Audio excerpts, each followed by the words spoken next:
well, quite a super-filled episode. Hey guys, thanks for tuning in to Comic Book Nostalgia. I'm CB Nostalgia, and we got your recap and review of Crisis on Infinite Earth Part 2. But before we get started, make sure you get in on this month's giveaway. We're giving away a holiday gift, a Captain America waffle maker. In order to get in on the giveaway, all you have to do is be subscribed, hit like, and leave a comment. Well, we got the second installment of Crisis on Infinite Earth, and it wasn't disappointing at all. We're not going to rehash much from the first episode. We got a link at the bottom if you want to catch the review and recap of that. We're just going to dive right in and see where it takes us. Now, this episode opens with the ladies of the group giving a tribute to their fallen friend, Oliver Queen. And we get quite a nice scene between Sarah Lance, Kate Kane, and Kara Danvers. Probably the setup for several more scenes between some of the ladies. This is fairly short-lived before the Harbinger shows up and tells them they need to use the time ship, which Sarah Lance quickly turns down and informs everybody that her team doesn't do crossovers anymore. This sends her off to Earth 74, which might be a reference to the time that Legends of Tomorrow visited in 1974. In either case, they pick up McRory and the Wave Runner there, but a slightly altered Wave Runner, because this Wave Runner doesn't have Gideon and has Leonard Snark as a voice. Now, once the team's all together, the Monitor informs the team of the 7 Paragons, the 7 heroes needed to defeat the Anti-Monitor. Now, when Barry questions him, he informs that he has the Book of Destiny and it has returned. It was a part of last year's crossover. And that Kara is the Paragon of Hope, even though, right now, she is hopeless. He also, shortly after, returns Lex Luthor of Earth 39 to the fold. Now, obviously, this doesn't make Kara too happy, but the Monitor informs her he has a part to play, and it's pretty interesting, not what you think. The friendship between Kate Kane and Kara Danvers grows quite a bit in this episode. There are 2 key scenes both early and late in the episode that really show some classic bonding between the 2 heroes. I suspect we may even see some World's Finest type crossovers between the 2 characters in the future. They were pretty solid scenes. Now, shortly after, Lex steals the Book of Destiny and starts jumping through various Earth realities to kill Superman. We also get quite an awesome tribute to the Death of Superman comic in one of these Earths. Once he sets off on this quest, Clark, Lois, and Iris West pursue him and try to catch up and save some of these Supermen, one of which might be one of the Paragons. We also get a great intimate scene between Barry and Iris. Now, if you guys been following The Flash, you know Barry is supposed to die this season. And if you read the classic Crisis on Infinite Earth, you know how that happens. It's now become unclear whether Barry will die in the crisis. And Iris and Barry have a pretty touching moment discussing that and Barry's potential fate. I'll leave that scene to you.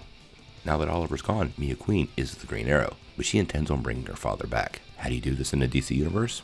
With the Lazarus Pit. And although Sarah Lance is not on board, she actually joins her and they recruit Constantine to help secure Oliver's soul. This isn't really new stuff for Legends, and the 3 of them, along with Barry Allen, set off to bring Oliver back to life. Now, in the search for the Paragons, the Monitor sends a couple of the groups off in different directions. Kara and Kate go to Earth 99 Gotham, which appears immediately to be a darker version of the world. They actually meet a much buffer version of Luke Fox and the one and only Bruce Wayne. Now, fans have waited for this for a long time, and he's actually portrayed by Kevin Conroy, the man, the myth, the legend. And there's a huge Kingdom Come tribute here with his mechanical suit. Now, as the scene plays out, we find out this Batman went dark, really dark, and started killing people, including Superman. This kind of felt weird for Conroy. I'm not sure why they went this way, but I kind of understand as the story plays out. After confronting him about the death of Clark, he actually breaks out some kryptonite and attacks Kara and Kate. Kate ends up fighting him off and he falls into some equipment and electrocutes himself to death. So much for the Paragon of Courage. Except, we find out a little later, Kate is actually the Paragon of Courage. More or less took the title by having the courage to stand up to her idol, Bruce Wayne. Now the show jumps over to Earth 167, aka Smallville. And this is where we get the return of Tom Welling as Clark Kent. Superman, Lois, and Iris go over to try to warn him that Lex Luthor is going around killing other Supermen. It's a great scene with some pretty killer interactions, but Lex shows up shortly thereafter, uses the book to dismiss the heroes, and sets out killing Clark. Now, this is a great scene, and I don't want to give too much away. Lex quickly finds out his kryptonite doesn't work. This version of Superman actually gave up his powers. Why? Well, even though it befuddles Lex, it's a nice closing for the character because he actually gave up his powers to become a father and live out his life on his farm. Think about how the show went and his relationship with Jonathan Kent, that's perfect. We also find ourselves on Earth 96 Metropolis. Now this is where they find the version of Superman played by Brandon Roth that was inspired by Kingdom Come. And you get the full breakdown of the story, how Lois and Perry and Jimmy Olsen all died at the hands of the Joker, but you also get a ton of references to the Donner trilogy, specifically the theme music. Now, while here, Lex actually shows up and uses the Book of Destiny to make the Brandon Roth version of Superman fight the Tyler Hoechlin version of Superman, and we really get an all-out super battle. It's pretty great. I love it. And the way the battle finally ends, with Lex being distracted with his toy and getting clonked over the head by Lois, is pretty apropos for Lex Luthor. Now, at this point, we jump over to Earth 18 and a Lazarus Pit. Now, Barry, Constantine, Mia, and Sarah have found this world's Lazarus Pit, and Barry and Constantine head off to get Oliver to bring him back. At this point, Mia and Sarah encounter somebody in the mine. This is a pre-Scar Jonah Hex that we've seen before in Legends of Tomorrow. Unfortunately, he's kind of a jerk, and we get a little bit of a new origin story for that Scar. Eventually, Oliver's brought back and placed into the pit, but as we know, it means he has no soul, and this is where Constantine comes in. But Constantine is unable to get Oliver's soul. He blames it on a lot of the dark matter in the universe, but either way, it's still not really Oliver. We close the show out with the Harbinger, and it's very much like the comics.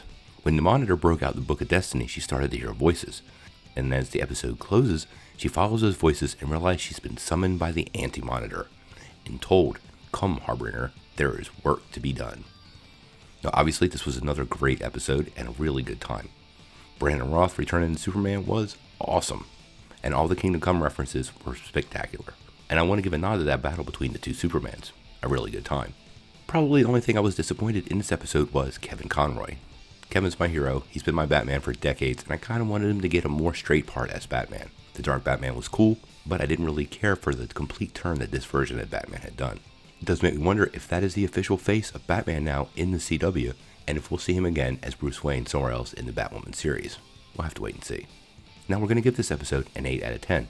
Another solid episode, probably my favorite episode of Batwoman all season, and I can't wait for part 3 coming up tonight.